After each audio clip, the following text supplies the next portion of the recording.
Pinakamalakas na hari. Credit to the author. 546 hanggang 53. Ang mga pangalan po na nandito ay galing sa mga name generator. Kaya kung meron man pagkakatulad sa mga pangalan ng totoong tao o lugar, ito ay tunay na hindi sinasadya. Eye of Illusion Maze. Ang transparent na Eye of Heaven ay tila naging lubhang kaakit-akit at kaakit-akit. Pinasigla ng lakas ng kaluluwa ng isang soberano, ang hindi nakikitang kapangyarihan ng mga ilusyon ay pumuno sa hangin. Sure! Naramdaman ng mga miyembro ng sumasalakay na grupo ang kanilang mga puso na nanginginig at, sa sumunod na sandali, ang misteryosong kanyon ay nawala at ang madilim na ambon ay nawala sa paningin. Ang grupo ay na-teleport sa isang sinaunang lungsod na natatakpan ng puting ambon at may komplikadong layout na parang isang maze. Bukod kay Elder Sheila na paminsan-minsan ay nakikipagpunyagi sa ilusyon, ang iba ay nagsimulang subukang hanapin ang labasan sa maze na ito. Nagliwanag ang mga mata ng Skeletal Division Leader, napakalakas ng mental energy technique. Gamit ang pagkakataong ito, iwinagayway ng Skeletal Division Leader ang itim na bandila at ipinadala ang Ghost Corpse Curse Array patungo sa grupo. Ang malakas na ambon na puno ng puot at sumpa kapangyarihan ay nagtagumpay sa pagguho ng mga miyembro ng grupo, ngunit si Eula at ang kumpanya ay nakipag-away. Bagamat sila ay nasa maze, likas nilang pinaikot ang kanilang Chi of True Spirit matapos maramdaman ang kapangyarihan ng sumpa at ang hangin ng kamatayan. Sa mga sandaling ito, tanging si Elder Sheila lamang ang nagtagumpay sa paglaban sa Illusion Maze. Sa labas ng mundo, sa itaas ng mga bundok. Hindi maganda. Ang imahe na nakita ng mga eksperto ng tatlong sekta ay nagpabago ng husto sa kanilang mga ekspresyon. Napakalakas ng ilusyon ng enerhiya ng pag-iisip. Ang kanyang diskarte sa ilusyon, pagkatapos na sumanib sa Towering Triao, ay maaaring magbanta sa mga soberano. Maging ang ilang mga sovereign ay nagulat dahil si Elder Sheila ay medyo malakas sa hanay ng Small Origin Core Realms, at siya ay dalubhasa sa depensa. Kung kahit si Elder Sheila ay halos hindi makalaban sa ilusyon ng enerhiya ng kaisipan ni Francis, marami pang ibang soberanong naruroon ang malamang na mahuhulog dito. Nasira agad ang pagkapatas. Ang lakas ng kaluluwa ni Francis ay maihahambing na sa isang sovereign, at pagkatapos na sumanib sa Wood Spirit Essence Soul, mas malakas pa ito kaysa sa normal na Small Origin Core Realm. Sa makatuwid, kapag ginamit niya ang mata ng langit, nagawa niyang agad na mahulog ang kaaway sa kanyang ilusyon. Sa pagguho ng Ghost Corpse Curse Array, maraming pinakamataas na True Lord ranks ng grupo ang nagsimulang masugatan. Francis, bakit hindi mo ginamit ang malakas na galaw na ito kanina? Ang Skeletal Division Leader ay iwinagayway ang itim na bandila, lumikha ng mga dragon na ginawa mula sa madilim na ambon na umatake sa grupo, at sinadya nitong itinoon si Elder Sheila. Siyempre, hindi inisip ng Skeletal Division Leader kung gaano karaming nakakatakot na paraan ang ginawa ng tatlong Void God Realms. Ang mas maraming lakas na mayroon sila, mas mabuti. Earth-grade na sandata Green Water Fallen Pearl. Ibinuko ni Elder Sheila ang kanyang bibig at iniluwa ang isang bahagyang gutay-gutay na perlas na kasing laki ng itlog ng sisni. Ang perlas ay napalibutan ng magandang manipis na ulap ng tubig at, sa sandaling ito ay lumitaw, ang lahat ng mga sandata ng spiritual grade ay nagsimulang manginig sa takot. Ang babaeng iyon ay mayroon ding hindi kumpletong Earth-grade na sandata. Bulalas ng Skeletal Division Leader habang ang kapangyarihan ng Ghost Corpse Curse Array ay hinihigop ng hindi masusukat na puwersa. Isang alon ng tubig ang kumalat sa isang lugar na 100 yarda at binalot ang lahat sa grupo.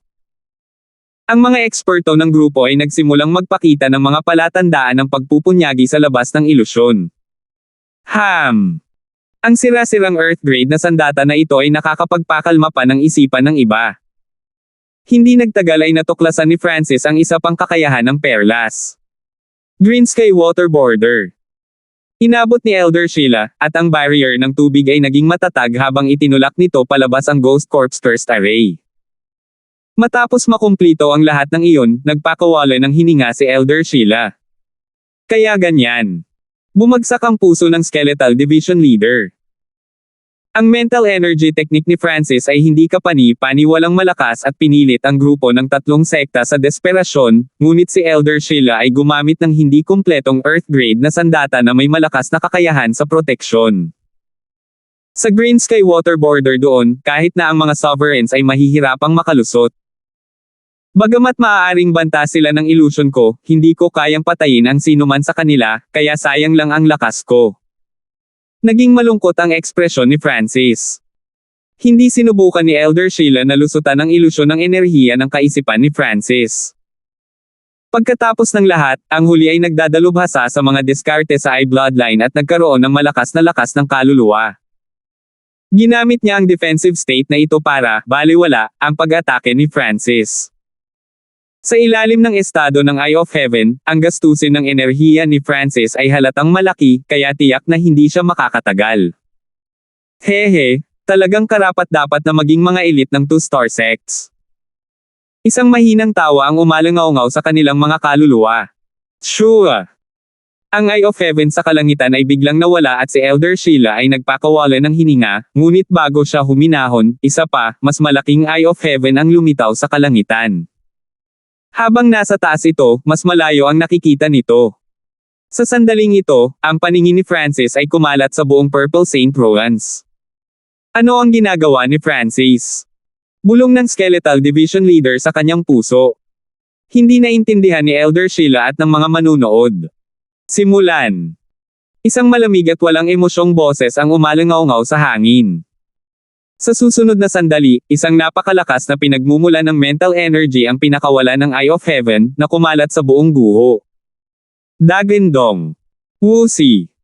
Tontoneladang mga hayop sa loob ng 2,000 milya ang nagsimulang umungol at umungol. Isang surge ng mga sangkawin ng hayop malapit sa mahiwagang kanyon ang nagsimulang umahan patungo sa grupo. Boom! Boom! Boom! Ang lupa ay yumanig habang ang hindi mabilang na mga figure ng malalaki at maliliit na halimaw ay sumugod. Kaya, marami. Kagigising lang ni Yula at ng kumpanya, at hindi nila napigil ang sumigaw nang makita nila ang mga alon ng mga halimaw na nagmumula sa lahat ng direksyon. Sa kanilang pangitain, daan-daan at libu-libong mga hayop ang sumugod sa kanila nang walang takot sa kamatayan. Labanan. Nanginginig ang puso ni Yula at ng kumpanya habang ginagamit nila ang kanilang mga lihim na pamamaraan para patayin ang napakalaking beast horde. Pang! Bam! Ang isang malaking bilang ng mga hayop ay agad na pinatay at itinulak sa labas ng Green Sky Water Border, hindi nagawang banta sila. Ham! Natagpuan ni Elder Sheila na ang bahagi ng beast horde ay pumasok sa Ghost Corp's Cursed Array. Malinaw na, gamit ang mga hayop na ito, ang lakas ng Ghost Corp's Cursed Array ay tataas ng husto. How? Ang ambon mula sa hanay ay naging masiksik, at ang kulay dugo na apoy ay lumitaw habang ang kapangyarihan nito ay patuloy na tumataas. Ang di nakikitang kapangyarihan ng mga sumpa at puot sa wakas ay nagawang bahagyang itulak sa Green Sky Water Border. Kasabay nito, kumikislap na mga gintong ilaw ang kumikislap sa kalangitan kasabay ng dumadagendong na mga huni at hiyawan ng mga ibon. Iyan ay nanghina ang mga mag-aaral ni Elder Sheila nang ipakita niya ang gulat. Sa himpapawid, libu-libong Golden Lightning Bird ang lumilipad. Ang pinakamahina sa mga Golden Lightning Bird na ito ay nasa 6th sky lang ng Ascended Realm, ngunit mayroong 12-dosenang True Lord ranks. At sa gitna ng mga Golden Lightning Birds, mayroong isang nakakatakot na aura na naging sanhi ng pag-ungol ng Heaven Earth Yuan Chi. Ang halimaw na haring ito ay may haba ng pakpak na 40 o 50 yarda. Para itong maliit na bundok na nag-iwan ng napakalaking anino saan man ito magpunta. Isang soberanong hayop. Naramdaman ni Yula at ng kumpanya ang panginginig ng kanilang mga puso. Naramdaman nila ang pagkidlat sa buong kalangitan at ang mga nakakatusok na hiyawan na nagpainit ng kanilang dugo. Anong nangyayari? Nakontrol ni Francis ang napakalaking beast horde. Paano niya makokontrol ang napakaraming hayop ng sabay-sabay? Bukas ang bibig ng mga eksperto ng tatlong sekta.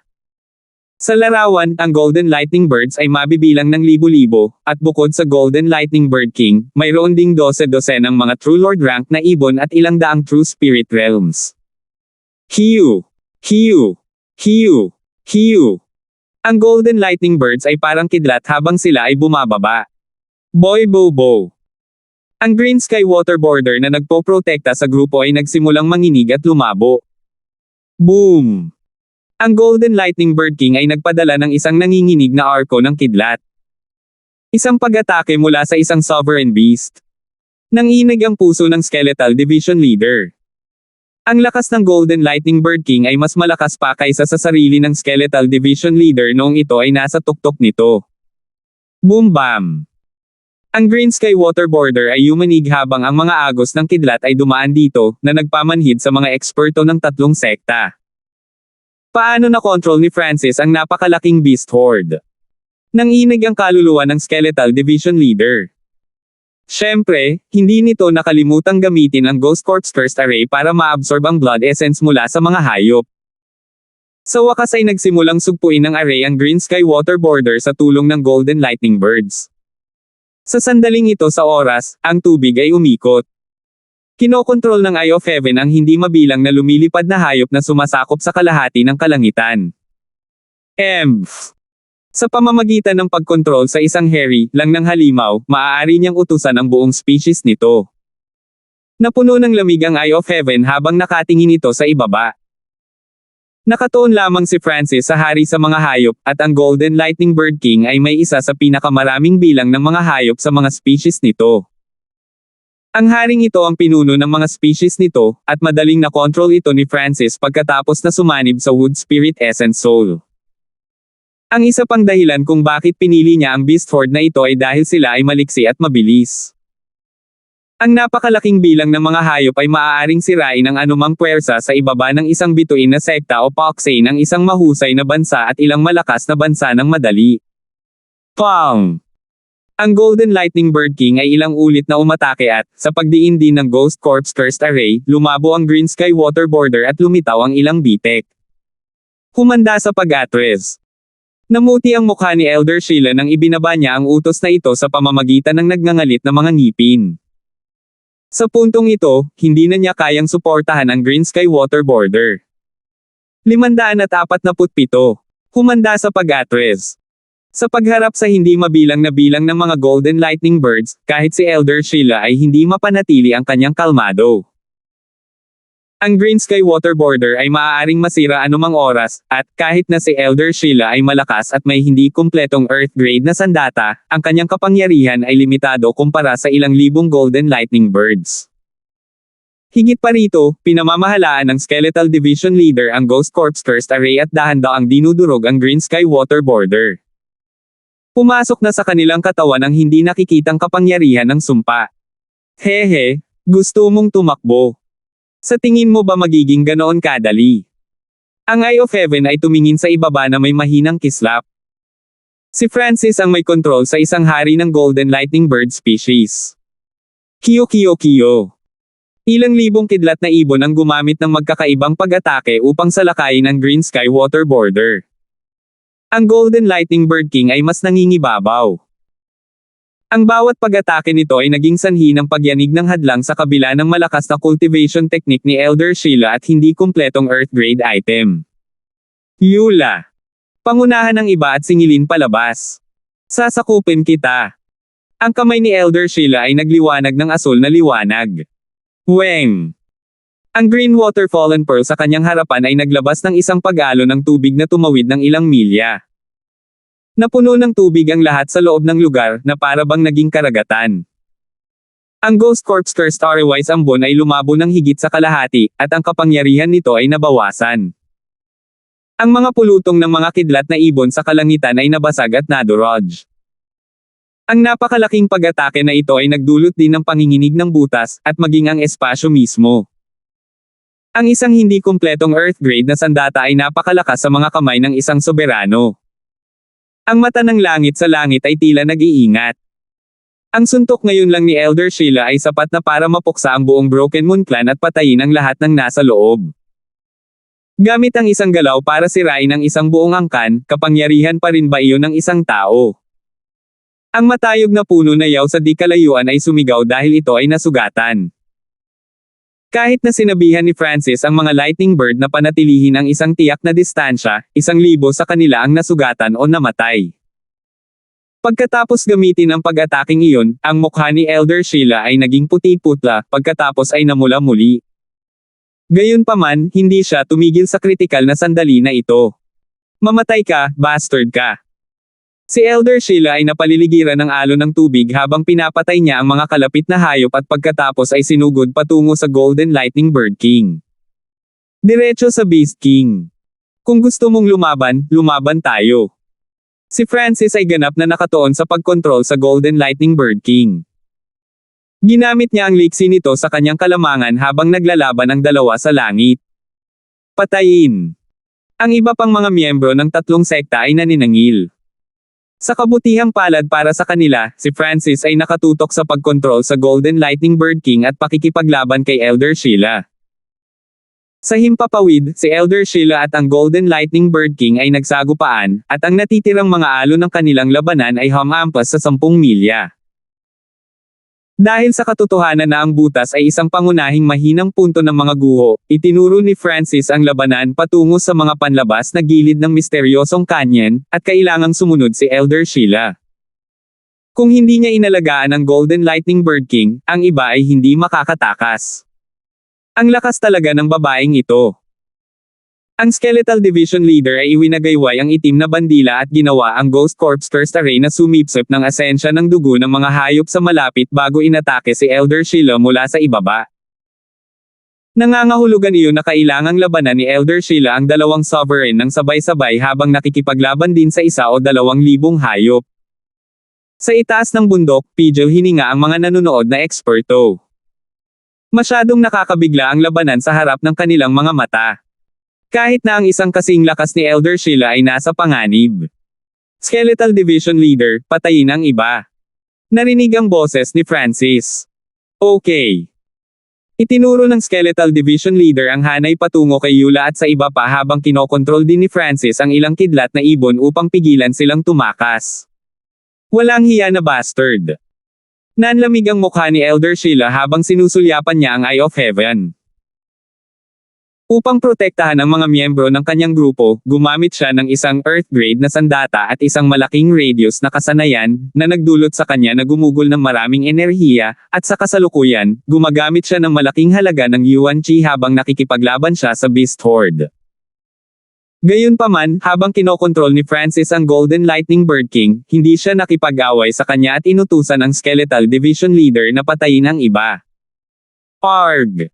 May sumigaw mula sa kabilang banda. Sa wakas ay lumitaw ang unang casualty nang bumagsak ang True Lord rank. Kahit na ang nahulog na True Lord rank ay mas malakas pa kaysa kay Timo, namatay siya sa isang kakilakilabot na kamatayan. Hihihi. Ikinaway ng Skeletal Division Leader ang itim na bandila at ang ginto at pilak na letigo nito habang umaarangkada ito patungo sa grupo. Nagsimula na silang maapektuhan ng sumpa, dahilan upang dahan-daang humina ang kanilang dugo. Sa oras na ito, ang Skeletal Division Leader at ang mga hayop ang nangunguna. Divine Change ng Water Spirit. Ang mukha ni Elder Sheila ay naging maputlang puti, at malamig na layunin ang lumitaw sa kanyang mukha. Si Elder Sheila ay natatakpan ng asul na liwanag na tila umiikot at umiikot sa hangin.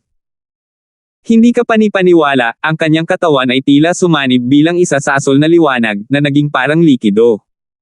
Hiu!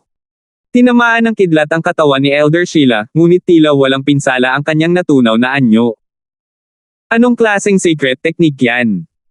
Tumalo ng puso ni Francis. Sa ganoong estado, ang katawan ni Elder Sheila ay tila talagang naging tubig. Weng! Higit pa rito, lumaki ang kanyang katawan ng ilang yarda. Sa ganitong estado, tila siya ay naging Diyos ng tubig at nadobol ang kanyang kapangyarihan sa pakikipaglaban. Boom! Isang baha ng tubig ang gumulong sa mahigit 100 milya, at daan-daang ibon ang namamatay sa bawat sandali.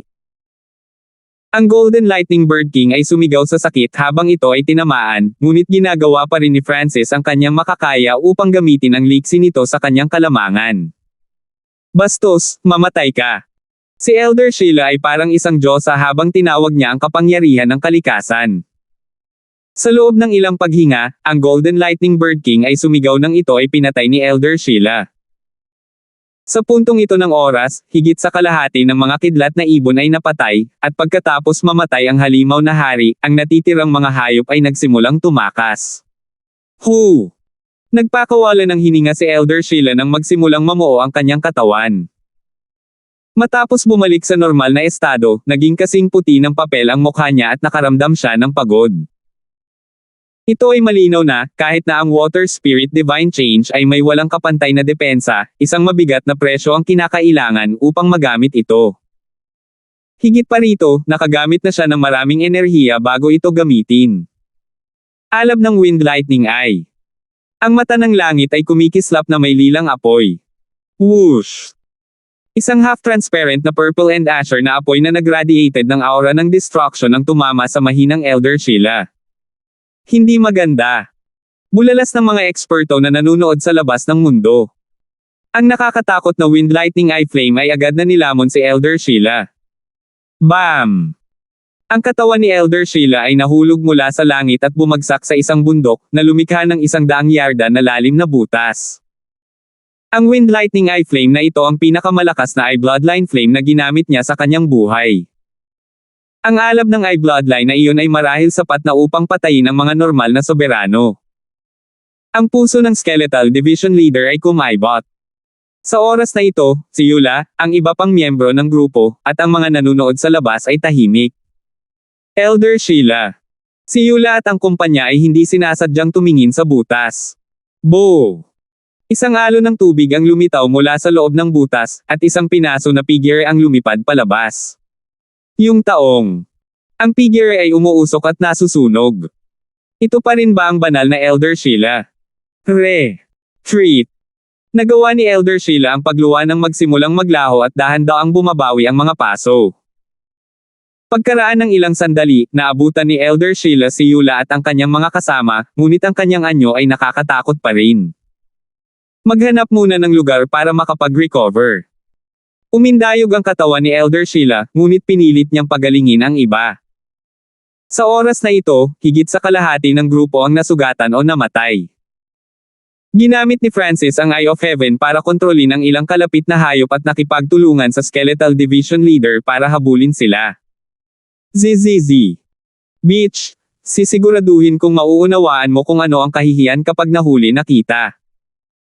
Ang Skeletal Division Leader ay patuloy na umaatake sa kanila na may mapang asar na ekspresyon.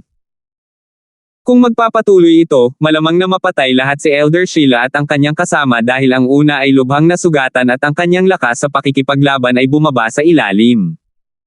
Sa sandaling ito, isang boses ang tumunog sa ulo ng Skeletal Division Leader, "Stop." Shua! Nawala ang Eye of Heaven. Francis, naghihintay sa atin ang tagumpay. Mahuhuli kong buhay ang asong iyon. Sinabi ng Skeletal Division Leader na hindi sinasadya habang iniisip kung paano ito lubos na natalo ni Elder Sheila kanina at ngayon ay nagkaroon ng perpektong pagkakataon na ibalik ang pabor. Gayunpaman, gaano man ito umungol o umungol, hindi ito sumalungat sa utos ni Francis. Alam nitong mas mahusay ang kontrol ng Eye of Heaven ni Francis sa sitwasyon kaysa sa sarili nito. 548. Ang Skeletal Division Leader ay bumalik sa lokasyon ng Towering Trio makalipas ang ilang sandali. Sa sanga ng puno, si Francis ay may maputlang ekspresyon, at ang pawis ay makikita sa kanyang noo. Maging ang matayog na puno yaw ay tila mahina. Naunawaan ng Skeletal Division Leader nang makita ito. Kasabay nito, nagsimula itong mag-isip. Si Francis ang pinakamahina na nakita nito sa kanya. Si Francis ay gumugol ng maraming enerhiya, at kung magpapatuloy siya ng kaunti pa, wala na siyang natitira. Guro, kung nagtagal pa kami, napatay na sana namin silang lahat.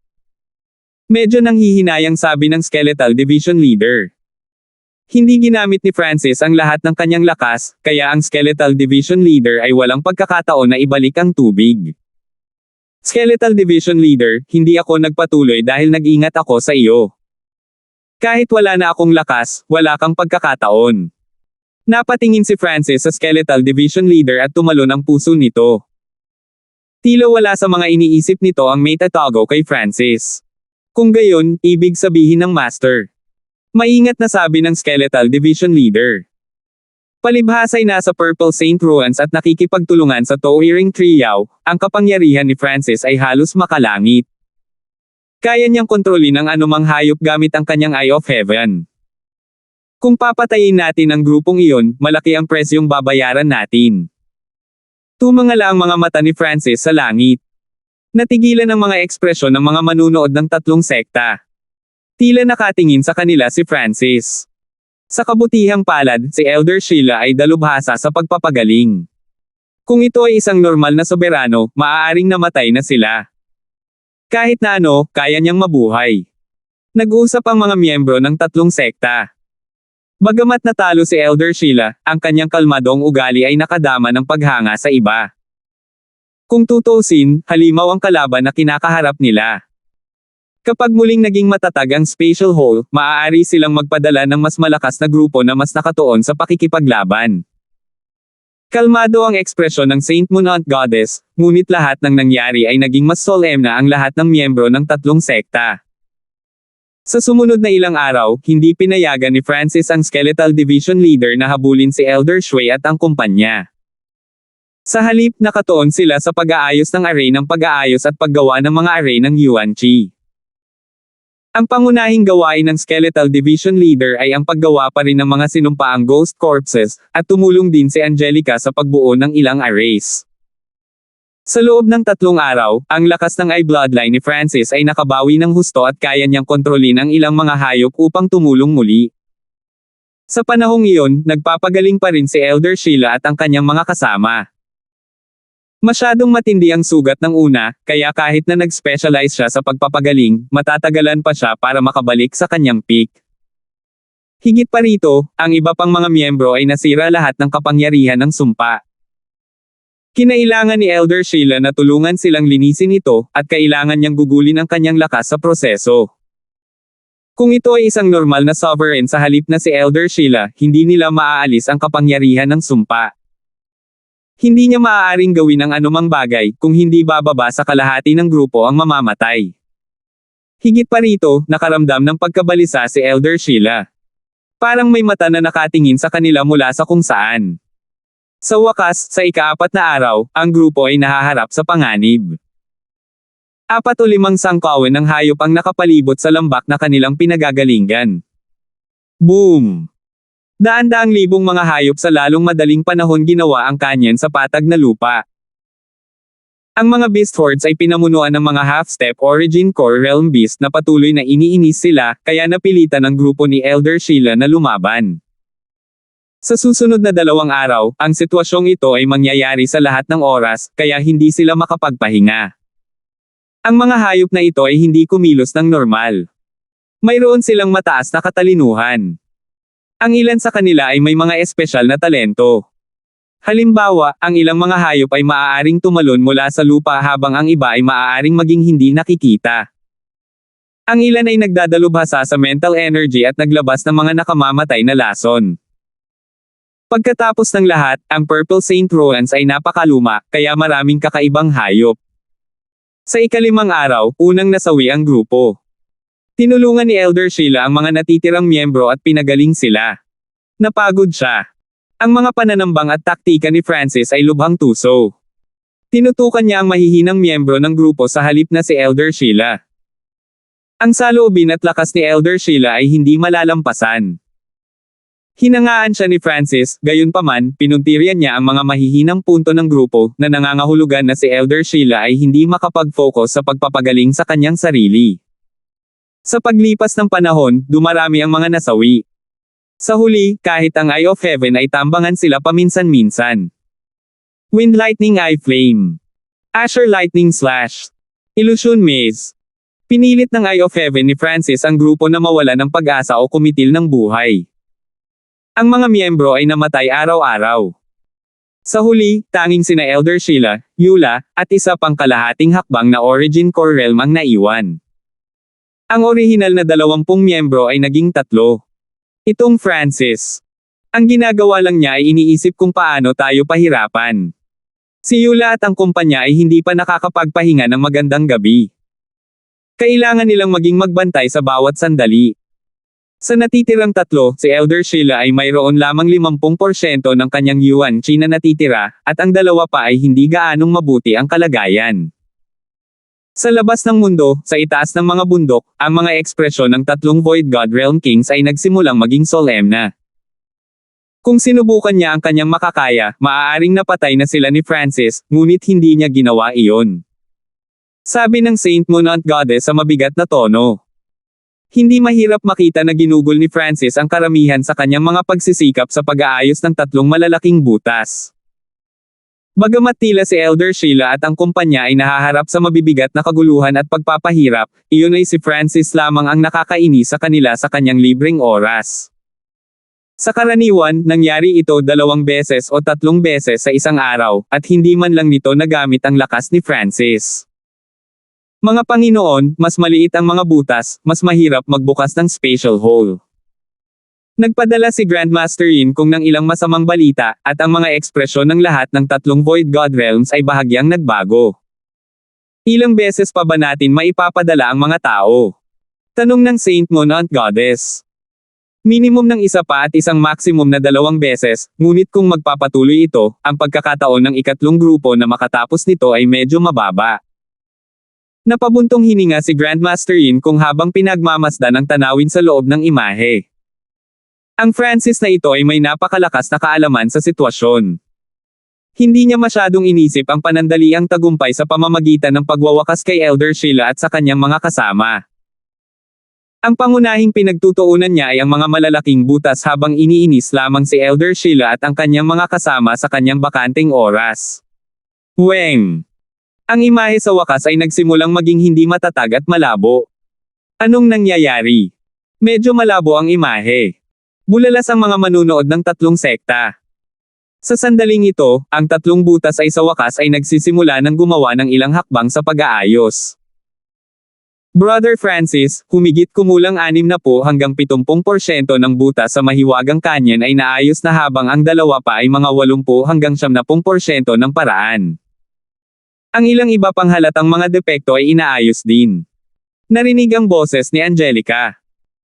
Ang dahilan kung bakit 60 hanggang 70% lang ang naayos ng misteryosong kanyon ay dahil sa katotohanan na ang mga sovereign ay nakipaglaban dito, at ginamit ng tatlong Void God Realms ang ilan sa kanilang kapangyarihan dito.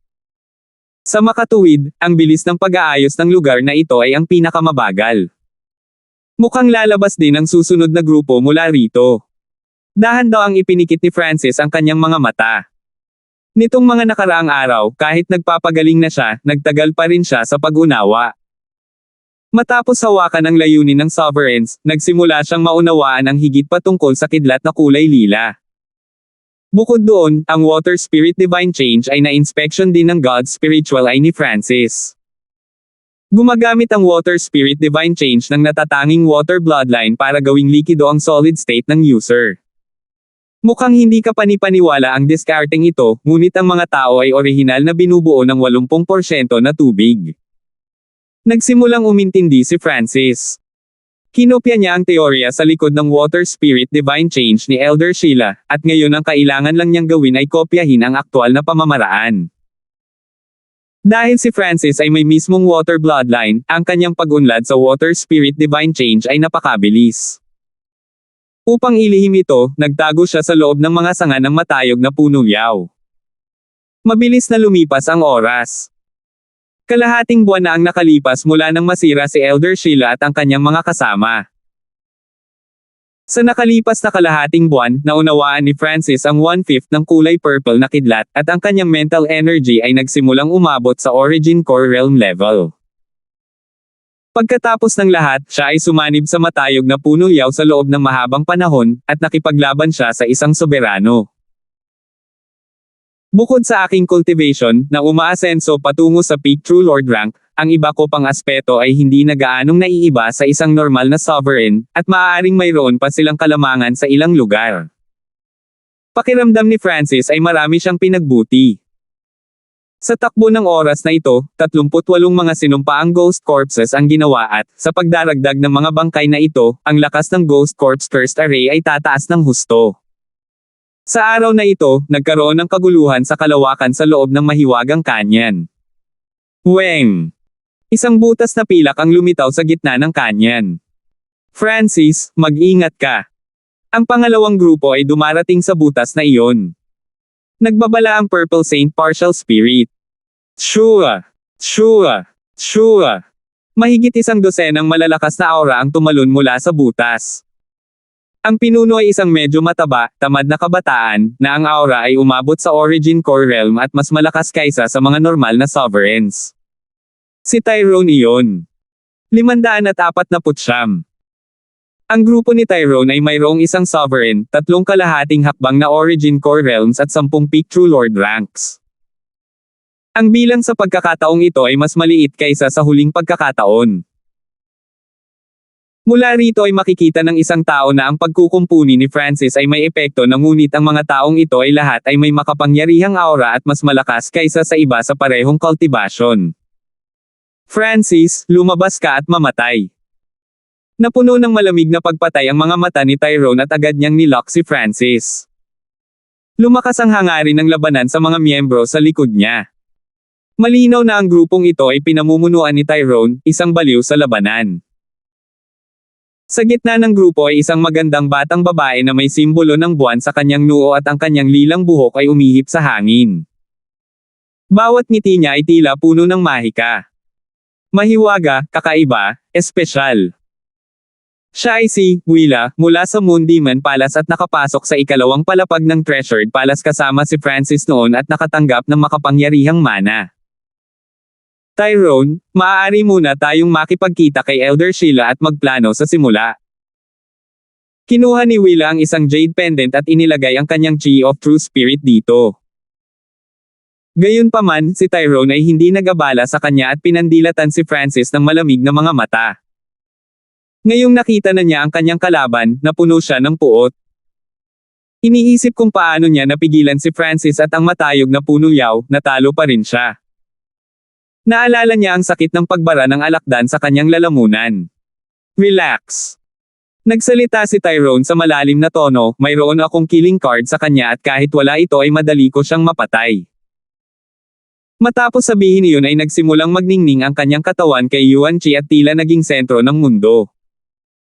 Maraming tao sa likod niya ang dumidilaan sa labi at tila nagsimula na ang labanan.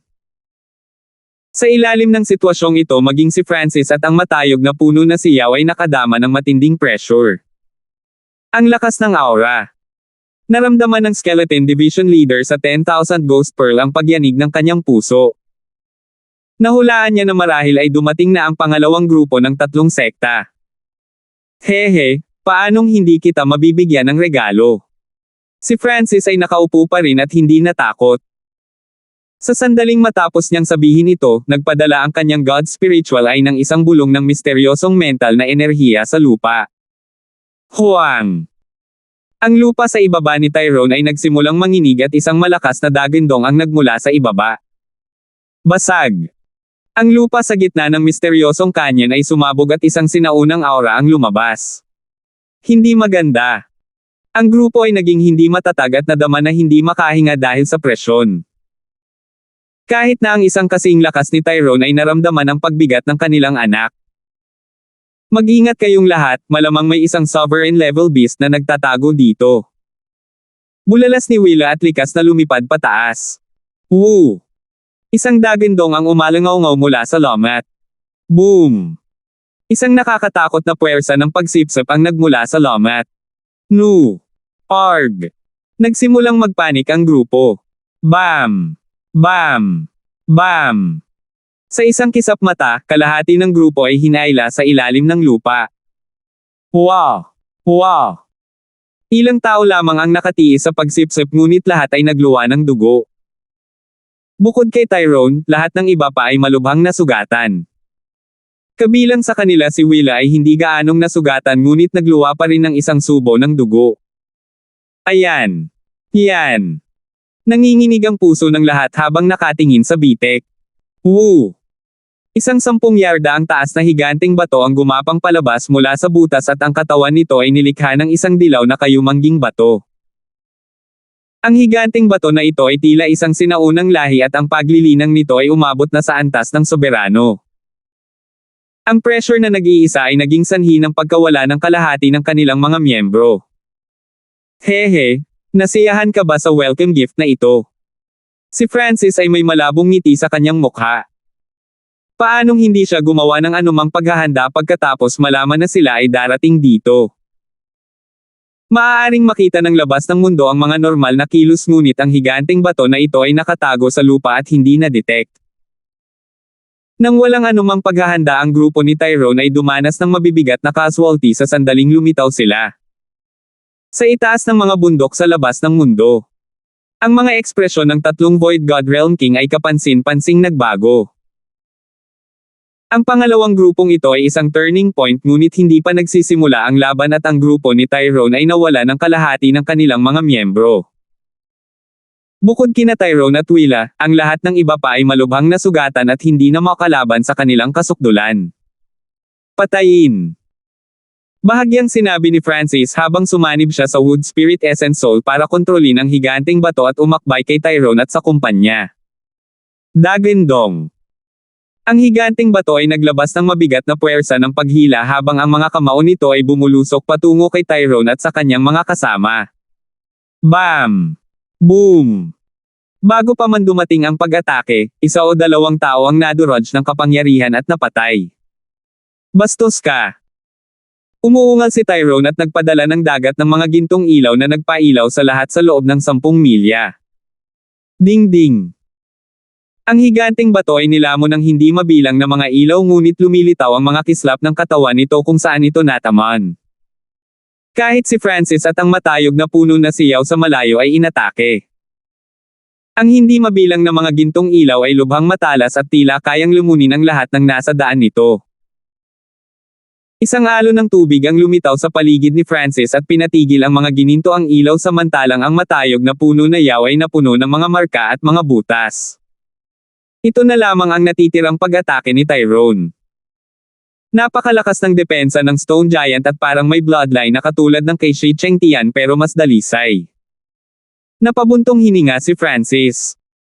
Talagang karapat-dapat si Tyrone na maging isa sa mga nangungunang henyo ng tatlong sekta. Ang pinsala lamang noon ay mas malakas kaysa kay Elder Sheila. Boom!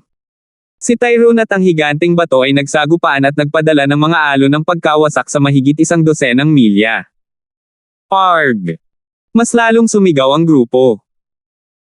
Sinadya ni Francis na idirekta ang higanteng bato patungo sa iba at sa loob lamang ng isang hininga o dalawa, tanging sina Tyrone at Willa lamang ang nabubuhay. Ang iba ay namatay na lahat. Ang sitwasyong ito ay lubhang kakilakilabot para sa tatlong sekta. Willa, makipagkita ka muna kay Elder Sheila. Babayaran ko ang ginawa niya sa akin noon.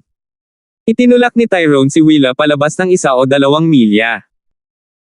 Nang makitang ang iba ay namatay na, ang mga mata ni Tyrone ay namula sa dugo at ginamit ang kanyang bloodline power, na naging sanhi ng kanyang lakas na tumalon at itulak pabalik ang higanteng bato. Nakakatakot si Tyrone. Ang normal sovereign sa Azure Flower Continent ay malamang na hindi niya kayang tanggapin ng ilang beses. Hindi mapigilan ni Francis ang dila. Noon ay hindi siya nakikipag-spar kay Tyrone ngunit ginamit niya ang maliit na paws ang magnanakaw para itapon ang alakdan sa katawan ni Tyrone. Sa sandaling ito, tumaas ang lakas ng labanan ni Tyrone at maging ang higanteng bato na may sinaunang linya ng dugo ay hindi na makahabol. Sa kasamaang palad, ang higanteng bato na ito ay natutulog ng napakatagal at kahit na malakas ang depensa nito, 70% lamang ng lakas ng labanan nito ang magagamit. Itinuro ni Francis si Tyrone na mas malayo sa butas. Sa kabutihang palad, ang karamihan sa butas ay naayos at nagawang makatiis sa isang sagupaan sa pagitan ng mga soberano. Master, palabasin mo ako. Dapat kaya kong pabagsakin ang brat na ito. Sabi ng Skeleton Division Leader. Sa nakalipas na panahon, ang bilang ng mga sinumpaang bangkay ng multo ay umabot sa 38 at ang lakas ng Ghost Corps Cursed Race ay tumaas sa ibang antas. Hindi na kailangang magmadali. Napailing si Francis ng may ngiti. Matapos sumanib sa Wood Spirit Essence Soul, hindi masyadong marami sa kanyang enerhiya ang ginugol sa pagkontrol sa higanteng ito. Ang higanteng bato na ito ang pinakamatibay na pag-iral sa mahiwagang canyon at mas malakas kaysa sa towering Triao at sa sinaunang Scorpion. Nakita ni Francis ang kasalukuyan nito noong huling dumating siya ngunit hindi siya nang ahas na hawakan ito. Upang ihinto ang ikalawang pag-ikot ng panganib mula sa tatlong sekta, ginamit ni Francis ang ilang sandali upang kontrolin ang higanteng bato. Masasabing bukod sa Purple Saint Partial Spirit, walang ikatlong tao ang nakakaalam ng lihim na ito. Boom! Naglaban sina Tyrone at ang higanteng bato at ang mananalo ay hindi mapagpasyahan sa loob ng maikling panahon. Sa mga tuntunin ng kapangyarihan sa labanan, si Tyrone ay may kalamangan ngunit ang depensa ng higanteng bato ay masyadong malakas at kayang harapin ang mga suntok ng mga normal na sovereign. Masyadong nagmamadali si Tyrone. Hindi natin siya masisisi. Sino ang nakakaalam na naghanda si Francis ng isang higanteng bato? Napabuntong hininga ang mga ekspertong nanunood. Kung si Tyrone ay nagpasya na makipagkita muna kay Elder Sheila, ang sitwasyon ay hindi magiging ganito kalala ngunit bilang isang henyo, si Tyrone ay hindi madaling umamin ng pagkatalo. Isa pa, nasa harapan niya ang taong kinaiinisan niya. Sa loob ng mahiwagang canyon, ang labanan ay pumasok sa isang maapoy na yugto at kahit na ang higanteng bato ay dahado, patuloy nitong pinipigilan si Tyrone gamit ang lakas ng pagsipsip nito. Nagsimulang lumabas ang pawis sa noo ni Tyrone. Ang kanyang lakas sa pakikipaglaban ay nag-apoy sa pamamagitan ng paggamit ng bloodline power at hindi ito masyadong matagal. Earth Grade Weapon, Skytooth Wolf Moon Blade. Isang malamig na liwanag ang sumilay sa mga mata ni Tyrone bilang isang maitim na pilak na talim na may ulo ng umuungol na lobo habang ang hawakan ay lumitaw sa kanyang kamay. Isa itong kumpletong sandata ng Earth Grade. Sa sandaling lumitaw si Francis, naramdaman ni Francis na ang Ice Imperial Spear sa kanyang bloodline ay naglabas ng nasasabik na pakiramdam at ang ilan sa mga pinaghihigpitang kapangyarihan nito ay tila nagising. Complete Earth Grade Weapon. Ito ba ang iyong killing card? Naramdaman ni Francis ang Ice Imperial Spear na naglabas ng malamig na lamig at excitement ang lumitaw sa kanyang mga mata. Hindi niya akalain na si Tyrone ay magkakaroon ng kumpletong Earth Grade Weapon na maaaring magmulat ng ilang misteryosong kapangyarihan sa Ice Imperial Spear. Pati ang bloodline niya ay tila nag-aapoy. 550. Ito ang unang pagkakataon na nakakita si Francis ng kumpletong Earth Grade na sandata. Sa Azure Flower Continent, isang Earth Grade na sandata ang nagtapos sa isang dinastiya. Ang mga ito ay maalamat na mga bagay kahit nasa labas ng mundo. Mamatay. Isang Scarlet Purple na lobo ang tumalon mula sa Skytooth Wolf Moonblade ni Tyrone at naging sanhi ng panginginig ng hangin. Ang welga na ito ay tila naging tanging bagay sa mundo habang ang Scarlet Purple na lobo ay naglabas ng isang imperial na aura. Nagbago ang kulay ng langit sa suntok na ito. Ang hindi mabilang na mga nilalang sa Purple Saint Ruins ay nanginginig sa takot. So, ito ang tunay na kapangyarihan ng isang Earth Grade na sandata. Hindi gumagalaw si Francis at naramdaman niyang nahihirapan na itong huminga. Para siyang mortal na humarap sa lindol. Ang kapangyarihan ng isang individual ay napakaliit kung ihahambing. Ang isang kumpletong Earth Grade na sandata ay nagpapataas ng lakas ng isang tao ng labis. Mahigit sa kalahati ng mga sovereign sa Azure Flower Continent ay mamamatay sa pamamagitan ng strike na ito. Nanginginig ang Skeletal Division Leader sa loob ng 10,000 Ghost Pearl. Ang tunay na kapangyarihan ng isang Earth Grade na sandata ay magagamit lamang sa mga kamay ng isang soberano. Ang mga sovereign sa Azure Flower Continent ay mayroon lamang hindi kumpletong mga sandata ng Earth Grade na hindi kasing lakas ng kumpleto ni Tyrone.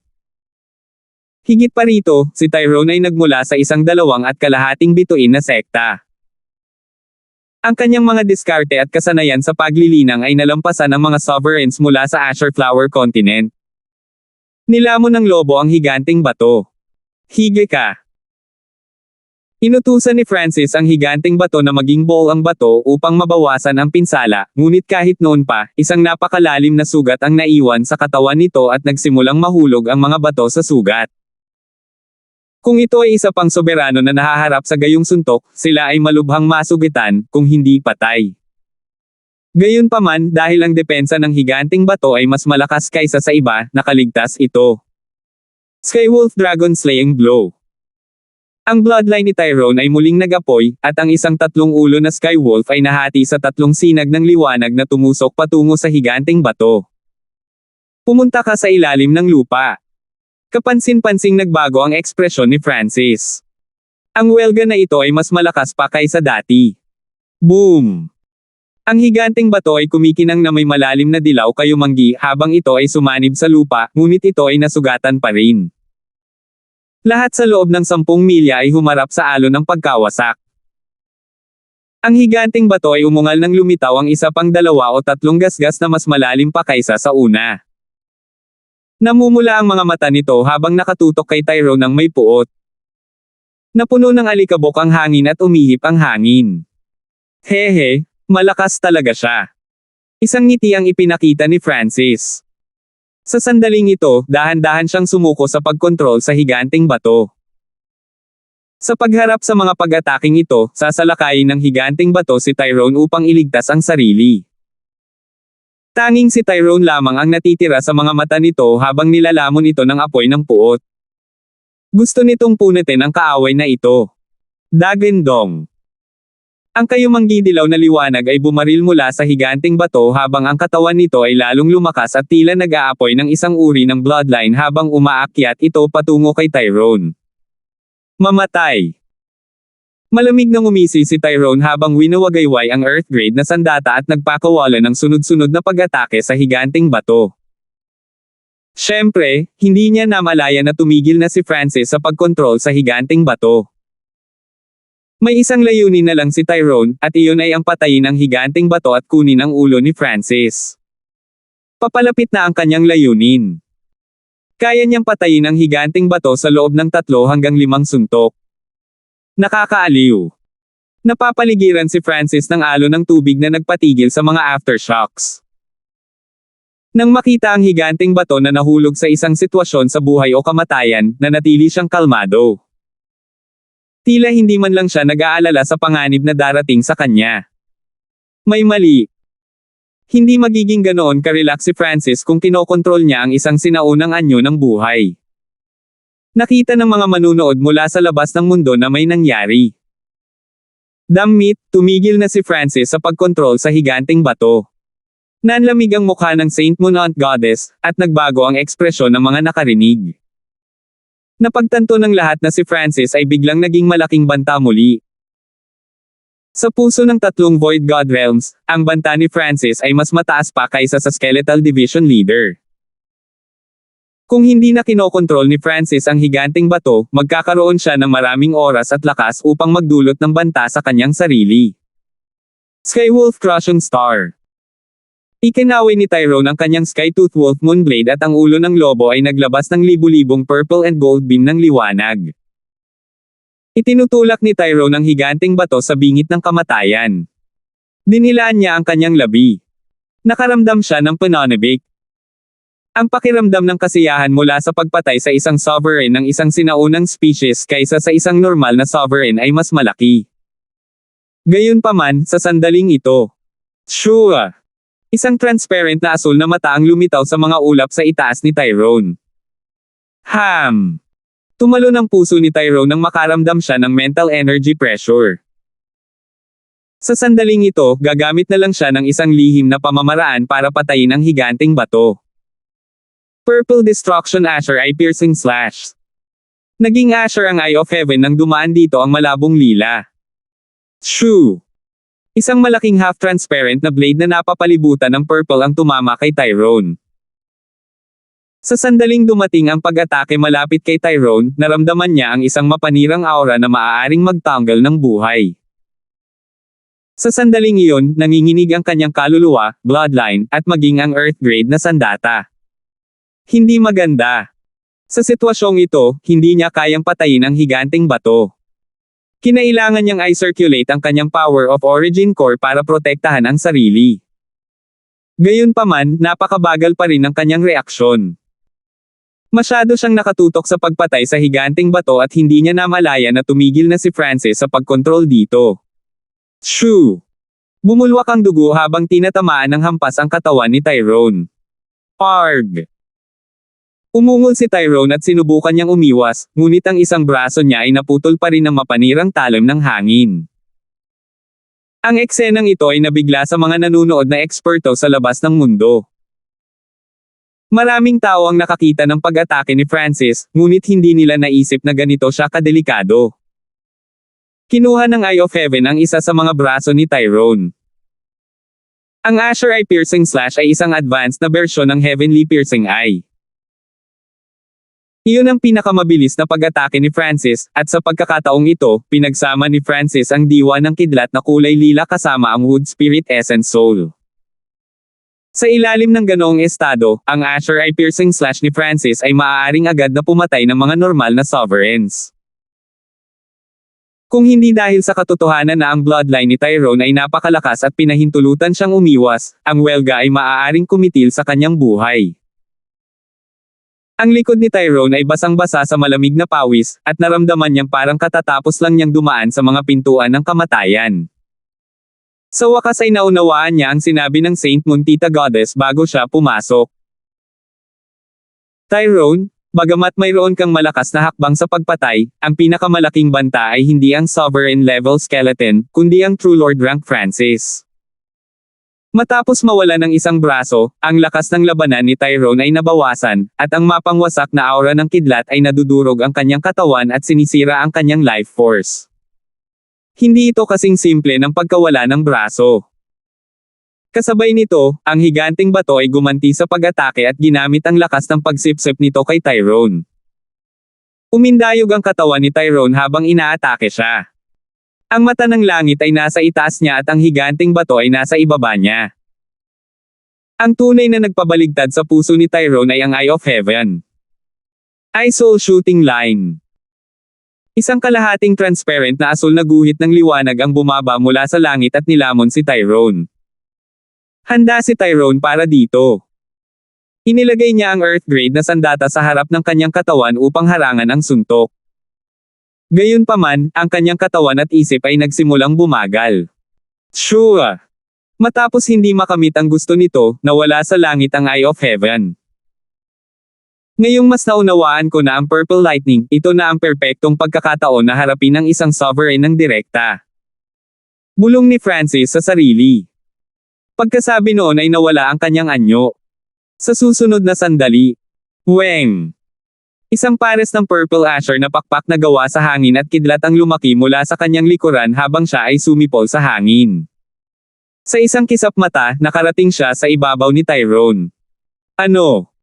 Si Tyrone ay nakikipaglaban sa higanting bato nang maramdaman niya ang isang mapang-akit at mapanirang aura ng hangin at kidlat na lumitaw sa itaas niya. Hindi niya akalain na ang isang tao ay maaaring maging napakabilis at may nakakatakot na aura at isa pa rin sa ibaba ng Origin Core Realm. Purple Destruction Wind Lightning Whip. Isang purple and azure na letigo na gawa sa hangin at kidlat ang namuo sa kamay ni Francis. Ito ay 12-12 yarda ang haba at sumipol sa paligid ni Tyrone.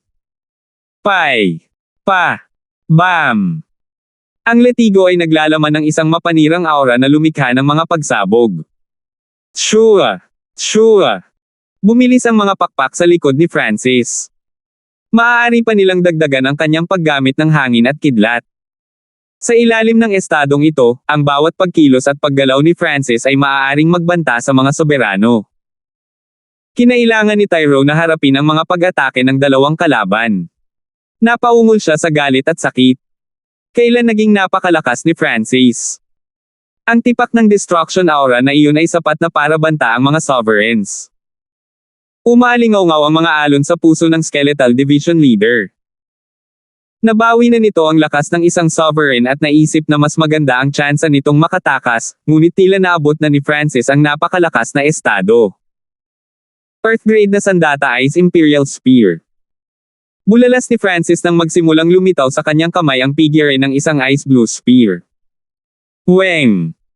Ang hugis ng asul na yelo na sibat ay nagsimulang mag-condense, na nagpapakita ng tunay na anyo nito. 551. Earth-grade Inheritance Weapon Ice Imperial Spear. Inilibot ni Francis ang kanyang bloodline at lumitaw sa kanyang harapan ang figure ng Earth Grade Spear. Ang panahong ito ay iba sa mga nakaraang panahon. Ang figure ng Earth Grade na sandata ay nagpatuloy sa pagkondensasyon hanggang sa nagsimula itong mabuo ang tunay na Ice Imperial Spear, hindi lamang ang anino nito. Bo! Ang hindi mabilang na mga piraso ng Ice Imperial Spear sa loob ng bloodline ni Francis ay mabilis na natipon sa isang piraso at pinahaba sa palad ni Francis. Kadalasan, kapag nahati ang Ice Imperial Spear, ang aura nito ay mahirap maramdaman, ngunit ito ay kabaligtaran kapag ito ay nasa ganitong estado. Weng! Ang phantom figure ng Earth Grade na sandata ay naging dark blue crystalline spear. Ice Imperial Spear. Isang kumpletong sandata ng Earth Grade. Naramdaman ni Francis na tumaas ang kanyang bloodline sa isang bagong antas, at ang kapangyarihang natutulog sa Ice Imperial Spear ay nagsimulang magising. Ang lahat ng ito ay dahil sa sandata ng Earth Grade ni Tyrone. Pinasiklab nito ang natutulog na Ice Imperial Spear ni Francis. Earth Grade Weapon. Meron ka rin. Malaking pagbabago ang ekspresyon ni Tyrone habang nanlalamig ang kanyang katawan. Sa sandaling lumitaw ang Ice Imperial Spear, isang malamig, sinaunang imperial na aura ang nagyelo sa hangin, at maging ang kanyang Skytooth Wolf Moon Blade ay nagsimulang manginig ng hindi mapakali. Ice Imperial Spear, ito ang Earth Grade Inheritance Weapon. Tinitigan ng tatlong Void God Realms ang Ice Imperial Spear ni Francis at hindi napigil ang mapasigaw. Alam nila ang kasaysayan at background ng Ice Imperial Spear. Sa loob ng mahiwagang canyon, ang aura ng dalawang Earth Grade na sandata ay nagsagupaan sa hangin. Layunin ng Ice Emperor, go! Naramdaman ni Francis ang kanyang bloodline power at source of true spirit na napakabilis na naubos. Ang kanyang Ice Imperial Spear ay parang isang napakalalim na hukay. Tinulak ni Francis, at ang Ice Imperial Spear ay nagliwanag ng malamig na liwanag habang ito ay bumaril pasulong. Ang lahat sa paligid nito ay agad na nagyelo, at ang isang ipinagbabawal na sipon ay kumalat sa 10 milya. Sa sandaling iyon, si Tyrone at maging ang matayog na puno na si Yao ay nanigas habang sila ay natatakpan ng isang layer ng hamog na nagyelo. Sure! Nagawa ni Tyrone na iwagayway ang kanyang Skytooth Wolf Moon Blade, na naging sanhi ng pagbangga ng Scarlet Purple na ulo ng lobo sa lamig. Gayunpaman, ang lahat ng nakatagpo sa Ice Imperial Spear ay nagyelo. Ang Wings of Wind and Lightning ay pumutok at si Francis ay lumipat ng 100 yarda ang layo upang maiwasan ang sagupaan ng mga kapangyarihan. Wow! Bagamat nagawa niyang iwasan ang pag-atake, tinamaan pa rin siya ng shockwave at tumalsik ang isang subo ng dugo ng maputi ang kanyang mukha. Bagaman maaari kong gamitin ang Ice Imperial Spear, ang aking True Lord rank cultivation ay medyo mababa. Isang alon ng tubig ang pumaligid kay Francis nang magsimula siyang gumaling. Sa kabilang banda, mas malala ang sitwasyon ni Tyrone. Hinarap niya ang sagupaan ng dalawang sandata ng Earth Grade ng direkta. Umindayog ang kanyang katawan at tumulo ang dugo mula sa kanyang bibig na hindi nagtagal ay nagyelo. Nawala si Tyrone. Bumantong hininga ang gintong kalansay. Umiling din ang demonyong Panginoon na napapalibutan ng itim na ambon. Matapos mawala ng braso at matanggal ang kanyang life force ng lilang kidlat, ang buhay ni Tyrone ay nasa linya na ngayon. Hindi nagpatalo si Tyrone sa mga tuntunin ng lakas, siya ay masyadong padalos-dalos. Ang Saint Monant Goddess ay umiling at bumantong hininga. Hindi siya sumang-ayon sa dalawa, ngunit wala siyang labis na pag-aalala sa kanyang mukha. Tyrone, natalo ka. Ang Wings of Wind and Lightning ni Francis ay pumutok, at ang Ice Imperial Spear sa kanyang mga kamay ay parang karagatan walang hangganan at walang katapusan. Francis, paano kung matalo mo ako sa pamamagitan ng isang ambush? Kinagat ni Tyrone ang kanyang mga ngipin at ginamit ang kanyang true force para sugpuin ang kanyang mga sugat. Lumitaw ang panunuya sa mukha ni Francis nang marinig niya ang pagmumura ni Tyrone. Masyado siyang nakakainis para ipaliwanag. Natalo si Tyrone dahil sa 3 dahilan. Una, inatake siya ni Francis at ng higanteng bato ng sabay. Parang nakaharap sa 2 soberano ng sabay. Ang pangalawa ay minamaliit niya ang pag-atake ni Francis. Pinutol ni Francis ang isa sa mga braso ni Tyrone sa simula pa lang, na lubhang nagpababa ng kanyang lakas sa pakikipaglaban. Ang huling dahilan ay ang Ice Imperial Spear. Bagamat pareho silang may mga armas na Earth grade, ang Ice Imperial Spear ni Francis ay isang mas kakaibang inheritance weapon, na pumipigil sa Earth grade na sandata ni Tyrone. Ang lahat ng mga salik na ito ay nag-ambag sa pagkatalo ni Tyrone. Hehe, Tyrone, ang pagkatalo ay nangangahulugan ng pagkatalo. Ang higanting bato ba ay hindi bahagi ng lakas ni Francis? Ang control ba ay hindi bahagi ng lakas? Isang boses ng babae ang umalangaw-ngaw sa hangin. Nagmula ito sa Purple Saint Partial Spirit. Ikaw. Natahimik si Tyrone, at ang kanyang mukha ay naging puti at pula. Sa totoo lang, ang higanting bato ay kontrolado ni Francis, at iyon ang kakayahan ng kanyang bloodline. Hindi ba pinapayagan ng isang beast tamer na gamitin ang kanilang mga hayop sa isang labanan? Dumating din ang Eye of Heaven ni Francis sa tamang sandali. Maaari itong lumitaw kahit saan at bahagi rin ng lakas ni Francis. Ang lahat ng iyon ay hindi nakaligtas sa mga mata ng Purple Saint Partial Spirit. Dahil doon kahit ang Purple Saint Partial Spirit ay hindi napigil ang tumalon at kutsain si Tyrone matapos marinig ang kanyang sinabi. Tyrone, hindi ako ang kalaban mo, ngunit sa kasamaang palad, ito ay isang totoong buhay o kamatayang labanan. Walang emosyong sabi ni Francis. Ang lakas paglaban ni Tyrone ay talagang nakakatakot. Kahit na siya at ang Skeletal Division Leader na pinagsama ay maaaring hindi niya katugma. Higit pa rito, ang Ice Imperial Spear ay maaari lamang lumitaw sa maikling panahon. Retreat. Ang mukha ni Tyrone ay puno ng puot at hindi pagpayag habang siya ay naging isang bahid ng gintong liwanag at mabilis siyang tumakbo sa malayo. Bagamat ako ay malubhang nasugatan, kailangan ko lang mahanap si Elder Sheila at mapapagaling niya ako ng mabilis gamit ang kanyang mga kakayahan. Naisip ni Tyrone. Siya ay lubhang hindi nagbitiw.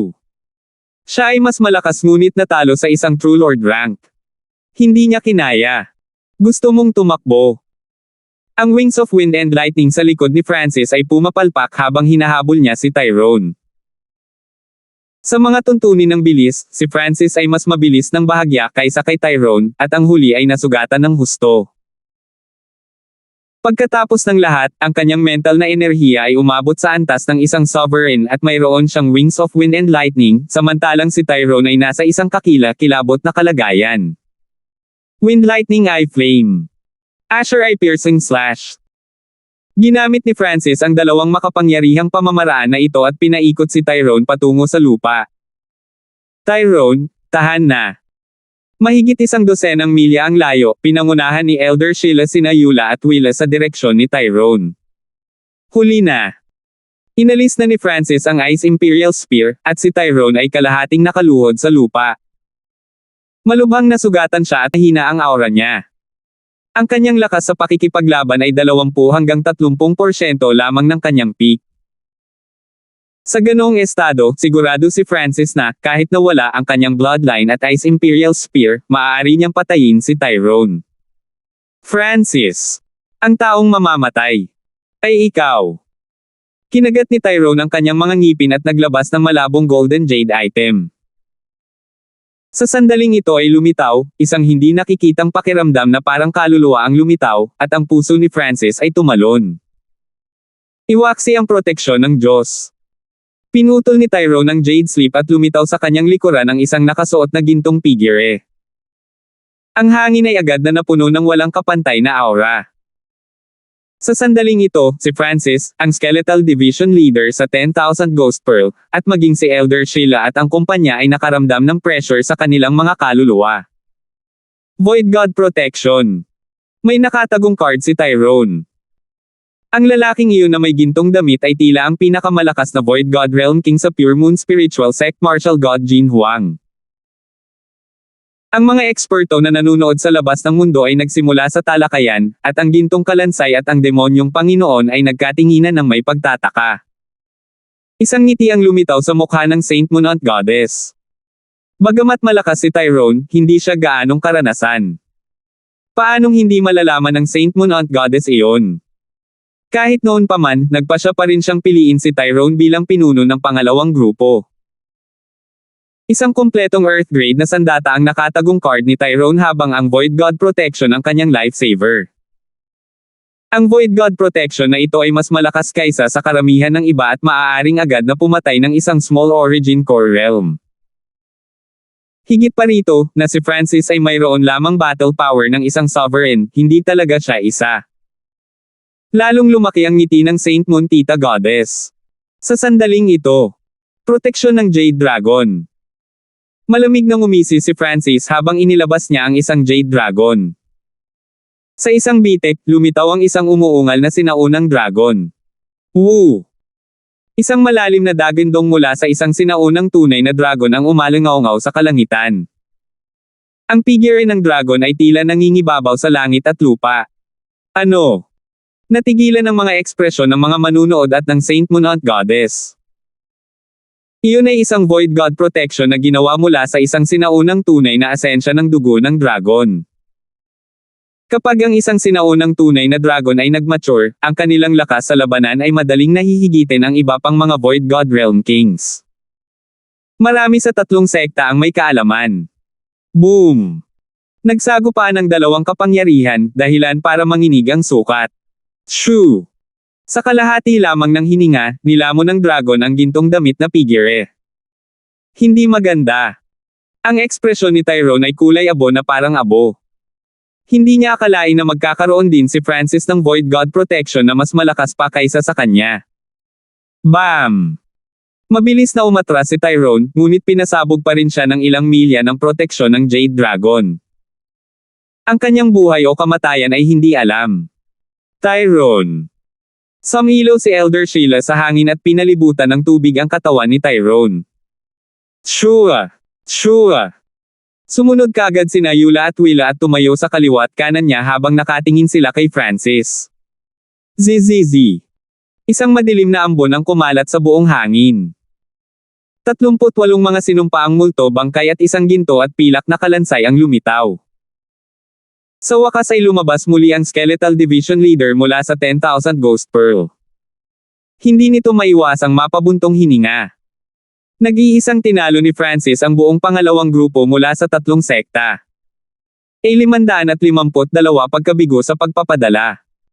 Sa Purple Saint Roans, sa wakas natapos ang sagupaan sa pagitan ni Francis at grupo ni Tyrone. Nanlamig ang katawan ni Tyrone, at wala ng aura ng buhay na nagmumula sa kanya. Walang nakakaalam kung patay na ba siya o buhay. Sa ganoong kalagayan, kahit hindi siya patay, hindi siya malayo rito. Ang nag-iisang mula sa grupo ni Tyrone na hindi nasaktan ay si Willa. Sa labas ng mundo, ang mga nanonood na eksperto mula sa tatlong sekta ay may nabigla na mga ekspresyon. Hindi lamang malakas si Tyrone, mayroon din siyang malakas na kilusang pagpatay, ngunit pinigilan siya ni Francis mula simula hanggang wakas. Sa katunayan, ito ang pangalawang beses na si Tyrone ay natalo ni Francis. Noong nakaraan, kailangan niya ng Void God Realm King para iligtas siya. Sa sandaling ito, ang tatlong Void God Realms ay nahulog sa dead silence. Malinaw na walang sino man sa kanila ang nag-isip na ang kanilang plano para sa pagkuha ng Purple Saint Ruins ay masisira ng isang napakaraming True Lord rank. Who? Ang maitim na ambon ay namuo sa hangin at nagsimulang sirain ang lahat sa loob ng 1 o 2 milya kasama ang sumpa nito. ZZ. Ang Skeletal Division Leader ay iwinagayway ang itim na bandila at dahan-daang itinulak ang Ghost Corpse First Array patungo kay Elder Sheila at sa mga kasama niya. Pumunta si Elder Sheila upang iligtas si Tyrone at kinuha ang Green Water Fallen Pearl. Weng! Isang layer ng tubig ang bumuo sa Green Sky Water Border at hinarangan ang kapangyarihan ng Ghost Corpse First Array. Kasabay nito, parehong naglabas sina Eula at Willa ng kanilang mga sira-sirang armas na Earth Grade. Ang kanilang mga aura ay napakalakas at ang kanilang kapangyarihan sa labanan ay malapit sa isang sovereign. Break. Sa kanilang pinagsamang lakas, winasak ng dalawa ang anumang kapangyarihan mula sa Ghost Corpse First Array na lumapit sa kanila. Ang kanilang pinagsama-samang lakas sa pakikipaglaban ay ganap na maihahambing sa isang soberano, at magagawa pa nilang makipagpalitan ng ilang suntok kay Tyrone sa kanyang tuktok. Ang asong iyon ay hindi pa ganap na nakakabawi, at ang dalawang brats na iyon ay hindi anumang banta. Hinintay ng Skeletal Division Leader ang utos ni Francis. 38 mga sinumpaang ghost corpses ang bumubuo sa hanay at, pagkatapos na masipsip ang asensya ng dugo ng hindi mabilang na mga hayop, maaaring durugan ng Skeletal Division Leader ang mga normal na sovereign dito. Mag-ingat ka. Si Elder Sheila at ang kasama ay nag-iingat, at ang Elder ay lubhang hindi mapakali. Sa isang dulo, naroon si Francis at ang lakas ng Skeletal Division Leader, at sa kabilang dulo, ang mga pinsala ni Tyrone ay mas malala kaysa sa kanyang inaakala. Kahit siya ay hindi kumpiyansa na mapapagaling niya ito. Gayunpaman, sina Eula at Willa ay hindi nagpakita ng mga palatandaan ng pag-atres. Umalis. Walang ekspresyong sinabi ni Francis. Sa susunod na sandali, ang Wings of Wind and Lightning ay pumutok at nawala si Francis. Sure! Ang Skeletal Division Leader ay sabay ding nawala. Wala na. Nagtinginan si Elder Sheila at ang kasama niya na nagtataka. Hindi naintindihan ni Eula at Willa. May kalamangan si Francis. Bakit hindi niya ito itinuloy? Nagpakawala ng hininga si Elder Sheila. Ang lakas ng asul na buhok na kabataang iyon ay umabot sa antas na kahit siya ay nag-iingat. Kaya niyang kontrolin ang mga sovereign beast, at mayroon siyang earth grade na sandata, isang sovereign slave, at ang ghost corpse cursed array. At ang pinakamahirap na bagay ay ang kanyang eye bloodline. Sa kabilang panig, dumaong si Francis sa mahiwagang kanyan. Guru, ang mga sisiw na iyon ay nasa mahinang kalagayan ngayon. Kung hindi tayo aatake ngayon at ililigtas niya si Tyrone. Sinabi ng Skeletal Division Leader na hindi sinasadya mula sa loob ng 10,000 Ghost Pearl. Hindi ngayon ang tamang oras. Sino ang nakakaalam kung mayroon pa rin silang killing move na katulad ng Void God Protection?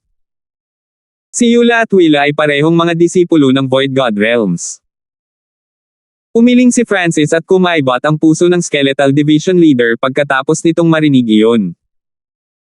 Alam nito kung gaano kakilakilabot ang isang Void God Protection. Kahit na ito ay nasa tuktok nito, ito ay malubhang masugitan kung hindi mamamatay kung ito ay tamaan ng isang Void God Protection. Higit pa rito, nasira ang Jade Dragon Protection ni Francis. Kahit na isa lamang sa tatlong iyon ang may Void God Protection, ang sitwasyon ay magiging kakilakilabot. Tungkol kay Tyrone, ang kanyang mga organo ay nadurog at ang kanyang puwersa sa buhay ay halos kumurap. Maging ang kanyang kaluluwa ay natutulog. Sabi ni Francis. Ang espiritual na mata ng kanyang Diyos ay naskan ang katawan ni Tyrone, kaya mas alam ni Francis ang kanyang sitwasyon kaysa kay Elder Sheila. Kung gayon, ano ang dapat nating gawin ngayon? Mukhang nag-isip ang Skeletal Division Leader. Ay drag ito palabas. Isang liwanag ang sumilay sa mga mata ni Francis, ang Purple Saint Ruins ay ating teritoryo. Maaari tayong maging mas malakas dito, habang kailangan nilang gumugol ng maraming pagsisikap upang makakilos ng isang hakbang. Pagkaraan ng ilang sandali, si Francis ay lumapag pabalik sa matayog na puno ng yaw at sinimulan itong pagalingin. Maraming mga kayamanan sa Purple Saint Ruins, kaya hindi mahirap ayusin ang mga pinsala ng Towering Tree Yaw. Gayunpaman, ang pinakamahalagang gawain niya ngayon ay ayusin pa rin ang dimensional na butas. Ang Skeletal Division Leader ay mabilis na nagsimulang gumawa ng mga sinumpaang ghost corpses sa 10,000 Ghost Pearl. Sa kanyang libreng oras, paminsan-minsan ay iniinis ni Francis si Elder Sheila at ang kanyang mga kasama. Sa isang kisap mata, isa pang kalahating buwan ang lumipas, at kalahati ng daang bangkay ay napino na. Sa kabilang banda, kinailangan ni Elder Sheila na patuloy na tumakbo mula sa Eye of Heaven ni Francis, at si Eula at Willa ay nasa desperado na mga sitwasyon ng ilang beses. Kung hindi dahil kay Elder Sheila, ang dalawang iyon ay matagal nang namatay. Si Francis ay mas maingat at nabagabag kay Elder Sheila. Sa kanyang mga mata, mas mahirap siya kaysa kay Tyrone.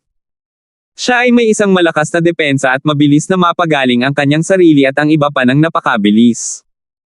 Hanggat hindi siya pinatay, gaano man kalubha ang pinsala sa iba, maaari silang gumaling.